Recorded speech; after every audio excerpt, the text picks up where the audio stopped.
Hello friends, नमस्कार। मैं Lalji Baghel Baghel study की ऑफिशियल यूट्यूब चैनल पर आपका स्वागत करता हूं। फ्रेंड्स, आज हम डिस्कस करेंगे यूपी ट्रिपल एससी जो परीक्षा फ्रेंड्स पेट की परीक्षा करा रहा है, उसी को लेकर यहाँ हम लगातार प्रैक्टिस सेट प्रोवाइड कर रहे हैं। फ्रेंड्स, यूपी ट्रिपल एससी पेट 2023 का एग्जाम जो कंडक्ट होना 28 और 29 अक्टूबर को, उसमें लगभग 30 क्वेश्चन आपके जीएस के आएंगे। तो जीएस के 30 क्वेश्चन लेकर मैं यहाँ वीडियो बना रहा हूँ फ्रेंड्स, जिसका फर्स्ट वीडियो ऑलरेडी बन चुका, आज उसका सेकंड वीडियो है। तो इसमें जीएस के 30 क्वेश्चन रखते हैं जो कि मोस्ट इंपॉर्टेंट होते हैं, जहाँ हिस्ट्री से, इकोनॉमिक्स से, इंडियन पॉलिटी से, ज्योग्राफी से, साइंस से, मतलब सभी प्रकार के क्वेश्चन यहाँ शामिल किए जाते हैं। तो उम्मीद करते हैं आपको ये जरूर पसंद आ रहा होगा। तो आज का वीडियो, आज का जो पहला क्वेश्चन है, निम्नलिखित में से किस देश की सीमा भारत के साथ नहीं लगती है? Nepal, Iran, Myanmar, Bangladesh. तो फर्स्ट क्वेश्चन का जो करेक्ट ऑप्शन है, ऑप्शन नंबर बी हो जाएगा। यहाँ ईरान जो है, इसकी सीमा भारत के साथ नहीं लगती, बाकी बांग्लादेश, म्यांमार और नेपाल ये भारत के पड़ोसी देश हैं, इनकी सीमा वहाँ लगती है। नेक्स्ट क्वेश्चन देखते हैं, क्वेश्चन नंबर सेकंड। क्षेत्रफल की दृष्टि से भारत का सबसे बड़ा राज्य कौन सा है? महाराष्ट्र, राजस्थान, मध्य प्रदेश, तमिलनाडु। तो सेकंड क्वेश्चन का जो करेक्ट ऑप्शन है, ऑप्शन नंबर सी हो जाएगा, राजस्थान। क्षेत्रफल की दृष्टि से अगर हम बात करें, भारत का सबसे बड़ा राज्य राजस्थान होगा। फ्रेंड्स, इसका क्षेत्रफल अगर हम बात करें तो 3,42,239 वर्ग किलोमीटर है। इसके बाद मध्य प्रदेश का नंबर आता है और फिर महाराष्ट्र। यानी अगर हम इसके बाद देखें तो मध्य प्रदेश आएगा, उसके बाद फिर महाराष्ट्र का नंबर आएगा। अगर जो है बड़े से छोटे के क्रम में जाएं तो पहले नंबर पे राजस्थान, फिर मध्य प्रदेश, उसके बाद महाराष्ट्र का नंबर यहाँ आता है। क्वेश्चन नंबर थर्ड देखते हैं। निम्नलिखित में से कौन सा युग्म गलत है? घूमर राजस्थान, भांगड़ा पंजाब, बिहू बिहार, लावड़ी महाराष्ट्र। तो ये फ्रेंड्स नृत्य है, जो कि राज्य और नृत्य यहाँ दिया गया है। तो थ्री का जो करेक्ट ऑप्शन होगा, ऑप्शन नंबर बी हो जाएगा। घूमर फ्रेंड राजस्थान का है, भांगड़ा पंजाब का है, लावड़ी और महाराष्ट्र का है। लेकिन अगर हम बिहू की बात करें तो बिहू बिहार का ना होके असम का जो है फ्रेंड्स यहाँ लोक नृत्य है, यहाँ ये असम हो जाएगा। अगला क्वेश्चन देखते हैं, क्वेश्चन नंबर 4। निम्नलिखित में से कौन सा पुरस्कार साहित्यिक कार्य के लिए दिया जाता है? अर्जुन पुरस्कार, अशोक चक्र, व्यास सम्मान, गीता चोपड़ा पुरस्कार। तो 4 का जो करेक्ट ऑप्शन होगा, ऑप्शन नंबर सी हो जाएगा। अर्जुन पुरस्कार, अशोक चक्र, गीता चोपड़ा पुरस्कार यहाँ ऑप्शन सही नहीं होगा। व्यास सम्मान जो है ये साहित्यिक कार्यों के लिए दिया जाता है, तो यहाँ सी वाला ऑप्शन आपका सही हो जाएगा। फ्रेंड्स, अगर हम बात करें साहित्य के लिए दिया जाता है, वहीं अगर बात करें ज्ञानपीठ पुरस्कार के बाद ये दूसरा सबसे बड़ा पुरस्कार है, जो कि के बिड़ला फाउंडेशन द्वारा स्थापित यह पुरस्कार लगातार 10 वर्षों में प्रकाशित हिंदी भाषा की पुस्तकों के लेखन के लिए प्रदान किया जाता है। अगर हम अर्जुन पुरस्कार की बात करें, यह भारत का दूसरा सबसे बड़ा खेल पुरस्कार है। अर्जुन पुरस्कार कौन सा पुरस्कार है? यह खेल पुरस्कार है, भारत का सबसे बड़ा। जबकि अशोक चक्र एवं गीता चोपड़ा पुरस्कार वीरता के लिए दिए जाते हैं। वर्ष 2022 का व्यास सम्मान अगर हम बात करें तो चतुर्वेदी को उनके उपन्यास पागलखाना के लिए प्रदान किया गया। क्वेश्चन नंबर 5 है, अंतर्राष्ट्रीय योग दिवस प्रतिवर्ष किस दिन मनाया जाता है? तो फ्रेंड्स, 21 मई, 21 जून, 25 मई, 25 जून। तो 5 का करेक्ट ऑप्शन होगा, ऑप्शन नंबर बी, यानी कि 21 जून को प्रतिवर्ष अंतर्राष्ट्रीय योग दिवस मनाया जाता है। यह जो दिवस शुरू किया गया था फ्रेंड्स, 21 जून 2015 को मनाया गया था, जो पहली बार ये हुआ था। उसके बाद अगर हम बात करें वर्ष 2023 में, इस दिवस का जो मुख्य थीम है वसुधैव कुटुंबकम के लिए योग, यानी योगा फॉर वसुधैव कुटुंबकम। इस वर्ष योग दिवस पर प्रधानमंत्री मोदी संयुक्त राष्ट्र मुख्यालय के योग कार्यक्रम में शामिल हुए थे। क्वेश्चन नंबर 6 देखते हैं। विश्व खाद्य कार्यक्रम WFP संयुक्त राष्ट्र की खाद्य सहायता शाखा है, इसका मुख्यालय कहाँ है? क्वेश्चन नंबर 6 का correct option, option number D होगा, यानी कि रोम में। तो रोम में जो है फ्रेंड्स, इसका जो है मुख्यालय हो जाएगा, तो रोम इसका करेक्ट ऑप्शन हो जाएगा। नेक्स्ट देखते हैं, क्वेश्चन नंबर 7।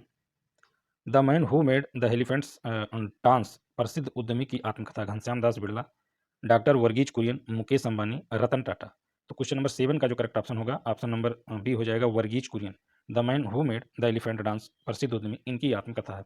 तो 7 का यहाँ बी हो जाएगा। वहीं अगर हम बात करें वर्गीज कुरियन की आत्मकथा यह है। क्वेश्चन नंबर 8 देखते हैं। भारत के संविधान में निर्धारित की गई लोकसभा सदस्यों की अधिकतम संख्या हो सकती है 547, 545, 552, 550। तो 8 का correct option, option number D हो जाएगा। अगर हम बात करें लोकसभा में सदस्यों की अधिकतम संख्या की बात करें तो 19, तो मतलब यहाँ 550 हो जाएगा। बाकी 530 राज्यों के लिए होते हैं, 20 संघ राज्यों के लिए और 2 एंग्लो इंडियो, यानी कि 530 प्लस 20 और प्लस जो है यहाँ 2, तो 30, 20, 50, 2, 52। अगर एंग्लो इंडियन समुदाय से हो सकते हैं। अनुच्छेद 81, 331, 104वें संविधान संशोधन अधिनियम 2019 द्वारा लोकसभा एवं राज्य विधानसभा में आंग्ल भारतीय समुदाय के प्रतिनिधित्व के लिए सदस्यों को नामित करने की व्यवस्था यहाँ से की गई है। वहीं अगर बात करें, अब लोकसभा के सदस्यों की अधिकतम संख्या 550 ही हो सकती है अब की स्थिति में। ये वाला आपका करेक्ट ऑप्शन है। क्वेश्चन नंबर 9 है, 1991 में नई आर्थिक नीति यानी कि न्यू इकोनॉमिक्स पॉलिसी अपनाई गई मुख्य रणनीति है उदारीकरण, निजीकरण, वैश्वीकरण। तो 9 का यहाँ ऑप्शन नंबर डी हो जाएगा। फ्रेंड्स, ग्लोबलाइजेशन के अंतर्गत अगर हम बात करें, उदारीकरण, निजीकरण और वैश्वीकरण, ये न्यू इकोनॉमिक जो पॉलिसी थी यानी नई आर्थिक नीति है, उसके अंतर्गत शामिल किए गए थे। भारत द्वारा वर्ष 1991 में यह अपनाई गई थी। नई आर्थिक नीति की बात करें तो यह 1991 में अपनाई गई थी। मुख्यतः उदारीकरण, निजीकरण और वैश्वीकरण इसमें शामिल था। क्वेश्चन नंबर 10 है, हरित क्रांति में किसे शामिल नहीं किया गया? गांव की सड़कों के सुधार को, बीजों की अधिक उपज देने वाली किस्मों को, सिंचाई की अच्छी तरह से विकसित प्रणाली के उपयोग को, खेती में उन्नत तकनीक के उपयोग को। तो 10 का जो करेक्ट ऑप्शन है, ऑप्शन नंबर यहाँ ए हो जाएगा। ए वाला ऑप्शन यहाँ आपका सही होगा।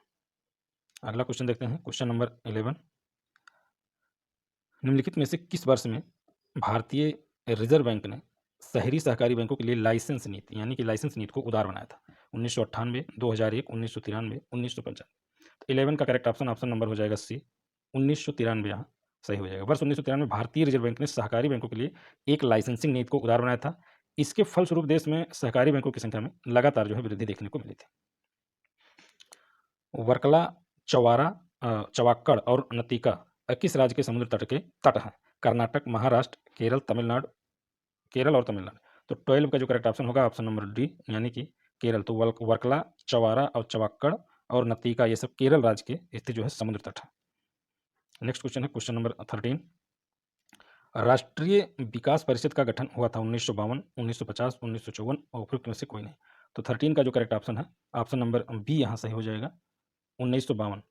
यहाँ अगर हम बात करें तो 6 अगस्त 1952 में जो है राष्ट्रीय विकास परिषद का गठन हुआ था। नेशनल डेवलपमेंट काउंसिल और राष्ट्रीय विकास परिषद एक जो है संविधान नेतर निकाय है जिसका अध्यक्ष प्रधानमंत्री होता है। जैसे योजना आयोग और जो है नीति आयोग का अध्यक्ष प्रधानमंत्री होता है, ठीक उसी प्रकार से जो नेशनल डेवलपमेंट काउंसिल है यानी कि राष्ट्रीय विकास परिषद है, इसका भी जो अध्यक्ष होता है वो प्रधानमंत्री ही होता है। राष्ट्रीय विकास परिषद जो है योजनाओं को अंतिम रूप से अनुमोदित करती है और यह सामाजिक और आर्थिक नीतियों की समीक्षा करके आवश्यकता अनुसार सुझाव देती है जिससे निर्धारित लक्ष्य को जल्दी से जल्द प्राप्त किया जा सके। क्वेश्चन नंबर 14 है, न्यूटन का पहला नियम डैश के रूप में जाना जाता है? घर्षण का नियम, आघूर्ण का नियम, जड़त्व का नियम, गति का नियम। तो 14 का करेक्ट ऑप्शन है ऑप्शन नंबर सी यहाँ जड़त्व का नियम। न्यूटन के अनुसार अगर हम बात करें तो कोई वस्तु अगर विरामा अवस्था या गतिज अवस्था में रहती है तो वह तब तक उसी अवस्था में रहेगी जब तक उस पर कोई बाह्य बल कार्यरत न हो। तो इसे हम लोग जड़त्व का नियम कहते हैं। तो करेक्ट ऑप्शन ऑप्शन नंबर यहाँ से सी हो जाएगा। क्वेश्चन नंबर 15 है, निम्नलिखित में से किसे आनुवंशिकी का जनक कहा जाता है? डार्विन, मेंडल, लैमार्क और डेवरीज। तो 15 का जो करेक्ट ऑप्शन होगा ऑप्शन नंबर बी हो जाएगा मेंडल। तो आनुवंशिकी के जो जनक हैं वो मेंडल हैं। शारीरिक क्रिया विज्ञान में क्लाउड बर्नार्ड की अगर हम बात करें तो इनके जनक की जो है यहाँ बताया जाता है। क्वेश्चन नंबर 16 है, निम्नलिखित में से किस बीमारी को 3D यानी कि 3D की बीमारी के नाम से जाना जाता है? इसमें डिमेंशिया, डायरिया और डर्मेटाइटिस शामिल है। Scurvy, osteoporosis, pellagra, xerophthalmia. तो 16 का जो करेक्ट ऑप्शन है 16 का correct option option number D. तो डी जो एक बीमारी है इसके अंतर्गत पेलाग्रा आता है जिसमें 3D यानी कि डिमेंशिया, डायरिया और डर्मेटाइटिस को शामिल किया जाता है। क्वेश्चन नंबर 17, ठोस कार्बन डाइऑक्साइड को क्या कहते हैं? यानी कि हाइपो, बोरेक्स, फिटकरी या सूखी बर्फ। 17 का correct option option number D हो जाएगा। ठोस कार्बोहाइड्रेट को सूखी बर्फ कहते हैं, सूखी बर्फ को ही कहा जाता है। यहीं अगर हम बात करें कार्बन डाइऑक्साइड गैसीय अवस्था में रहती है, लेकिन जब कार्बन डाइऑक्साइड गैस के सामान्य दबाव को कम किया जाता है तो वह गैस सिकुड़ कर ठोस अवस्था में प्राप्त हो जाती है और इसी को बर्फ की तरह जो है ये जम जाती है। तो यहाँ डी वाला ऑप्शन आपका सही होगा। क्वेश्चन नंबर 18 है, धोने का सोडा क्या है? Aluminium bicarbonate, sodium bicarbonate, aluminium sulphate या सोडियम कार्बोनेट। तो 18 का जो करेक्ट ऑप्शन है ऑप्शन नंबर यहाँ डी हो जाएगा सोडियम कार्बोनेट। यानी कि जो धोने का सोडा है इसको हम लोग धावन सोडा के नाम से भी जाने जाते हैं, यह सोडियम कार्बोनेट होता है। अगर इसके हम रासायनिक सूत्र की बात करें तो Na2 और CO3 इसका रासायनिक सूत्र है। तो यहाँ दो प्रकार से क्वेश्चन बनते हैं। कभी कभी पूछा जाता है धोने का सोडा यानी कि धावन सोडा का जो नाम है वो क्या है? तो सोडियम कार्बोनेट। बाकी इसका सूत्र भी पूछा जाता है Na2CO3 होता है। यह एक अकार्बनिक यौगिक है जिसका उपयोग जल की स्थायी कठोरता को तथा कपड़े की धुलाई के लिए इस्तेमाल किए जाने वाले वाइसिंग पाउडर में किया जाता है। प्रयोग की अगर हम बात करें तो इस प्रकार से भारतीय संविधान का निम्नलिखित में से कौन सा अनुच्छेद विधि के समक्ष समता विधि की समझ समता अधिकार से संबंधित? अनुच्छेद 13, अनुच्छेद 15, अनुच्छेद 14, अनुच्छेद 17। तो 19 का करेक्ट ऑप्शन ऑप्शन नंबर 14 हो जाएगा। यानी कि बी वाला ऑप्शन यहाँ सही होगा। अनुच्छेद 14 के अंतर्गत यह आता है। भारतीय संविधान में अगर हम बात करें अनुच्छेद 14 में विधि की समझ समता या समानता के अधिकार से संबंधित है। वहीं अनुच्छेद अगर हम 13 की बात करें तो मूल अधिकारों से असंगत अथवा उनका अल्पीकरण करने के लिए किया जाता है। 15 में धर्म, मूल वंश, जात, लिंग तथा जन्म स्थान के साथ विभेद की बात करता है। 16 जो लोक सेवा नियोजन है यानी कि लोक नियोजन में अवसर की समानता, और 17 में स्पृश्यता का अंत जो है दिखाया जाता है। तो 19 में correct option option number B हो जाएगा। क्वेश्चन नंबर 20 है, भारतीय संविधान का अनुच्छेद 44 नागरिकों के लिए समान नागरिक संहिता से संबंधित है। राज्य नीति के निर्देशक सिद्धांत, केंद्र सरकार, राज्य सरकार, भारतीय नागरिक के मौलिक अधिकार। तो 20 का यहाँ ऑप्शन ए सही हो जाएगा। अनुच्छेद 44 नागरिकों के लिए समान संहिता की बात जो है राज्य के नीति के निर्देशक सिद्धांत के अंतर्गत यहाँ दिया गया है।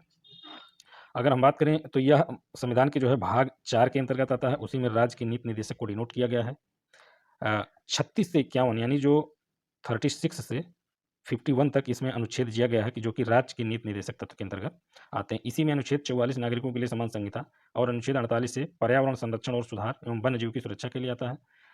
तो ये 36 से 51 में दिया गया है। तो 20 का जो करेक्ट ऑप्शन है ऑप्शन नंबर ए हो जाएगा। क्वेश्चन नंबर 21 है, संविधान सभा के पहले अस्थायी अध्यक्ष कौन थे? B R Ambedkar, Rajendra Prasad, Jawaharlal Nehru, doctor Sachchidanand Sinha. तो क्वेश्चन नंबर 21 का जो करेक्ट ऑप्शन है ऑप्शन नंबर डी हो जाएगा, डॉक्टर सच्चिदानंद सिन्हा। 9 दिसंबर 1946 को संविधान सभा की प्रथम बैठक की अध्यक्षता अस्थायी अध्यक्ष के रूप में डॉक्टर सच्चिदानंद सिन्हा किए थे। 9 दिसंबर 1946 में अस्थायी अध्यक्षता के रूप में अगर हम बात करें तो सच्चिदानंद सिन्हा द्वारा किया जाएगा था। वहीं 11 दिसंबर 1946 को अगर संविधान सभा ने डॉक्टर राजेंद्र प्रसाद को निर्विरोध संविधान सभा के स्थायी अध्यक्ष के रूप में निर्वाचित किया है।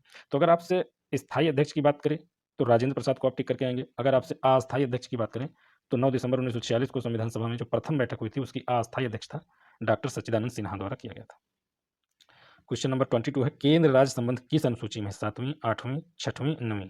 22 का जो करेक्ट ऑप्शन है ऑप्शन नंबर ये है, केंद्र राज्य संबंध का जो संबंध है वो 7वीं सूची से है। संविधान की अगर हम बात करें अनुच्छेद 246 यानी 246 के तहत केंद्र एवं राज्यों के मध्य विधायी शक्तियों के बंटवारे के लिए 3 सूचियां दी गई, जिसमें एक संघ सूची है, एक राज्य सूची और एक समवर्ती सूची व्यवस्था है, जिन्हें संविधान की 7वीं अनुसूची में वर्णित किया गया है। क्वेश्चन नंबर 23 है, अधीनस्थ न्यायालयों का पर्यवेक्षण कौन करता है? उच्चतम न्यायालय, उच्च न्यायालय, जिला न्यायालय, संसद। तो 23 का correct option option number C हो जाएगा। जो अधीनस्थ न्यायालय हैं उनका जो संरक्षण की बात करें तो उच्च न्यायालय करता है। तो भारतीय संविधान में अनुच्छेद 227 के अंतर्गत ये चीज़ आपको देखने को मिलेगी, जहां सभी अधीनस्थ न्यायालयों के लिए अधीक्षण पर्यवेक्षण की शक्ति उच्च न्यायालय को पर्याप्त है। क्वेश्चन नंबर 24 है, सुभाष चंद्र बोस ने फॉरवर्ड ब्लॉक की स्थापना किस वर्ष की थी? 1936, 1937, 1938 या 1939। तो 24 का जो करेक्ट ऑप्शन है ऑप्शन नंबर डी हो जाएगा, 1939 में। नेताजी सुभाष चंद्र बोस को 1938 में हरिपुरा एवं वर्ष 1939 में त्रिपुरी कांग्रेस के अध्यक्ष बने थे। अगर हम बात करें 1938 में हरिपुरा में और 1939 में बात करें तो त्रिपुरी में ये अध्यक्षता किए थे। तो निश्चित रूप से कांग्रेस की जो अध्यक्षता से त्यागपत्र देकर फॉरवर्ड ब्लॉक की इन्होंने स्थापना की थी। वर्ष 1941 में जर्मनी ये चले गए थे और 1943 में आज़ाद हिंद फौज की कमान संभाली। प्राय इन्हें नेताजी के नाम से स्मरण किया जाता है। नेताजी उपाधि जर्मन विदेश मंत्रालय ने इनको दिया था। तो यहाँ डी वाला ऑप्शन करेक्ट हो जाएगा।